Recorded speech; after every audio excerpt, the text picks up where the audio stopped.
totoo ang Love You, di ba kinuwento mo sa akin na ang dami-dami talaga na in-audition with you, as in nakailan? Kasi ikaw nakakast ka na.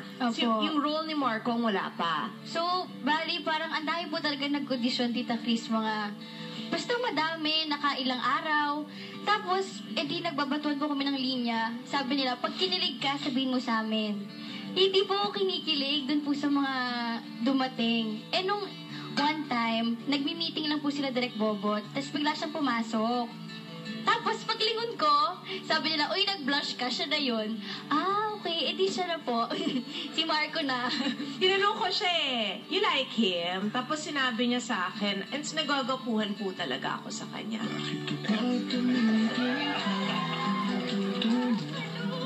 Why?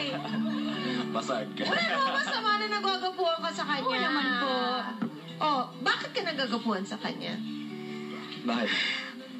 Nagpapawisan ako. Hindi, kasi ano naman po siya, pogi naman, mabait. Tsaka maalaga naman po siya sa trabaho. Hindi, anong kagapuhan niya? Ano dyan ang... Kasi di ba sometimes talaga you'll notice someone na ganda ng mata niya. Or, my God, this guy, parang ano siya. Hindi pa nga niya po, Tita Chris. Gusto mo yung jawline. Why? Parang square. Kasi parang Ingit siya, tita.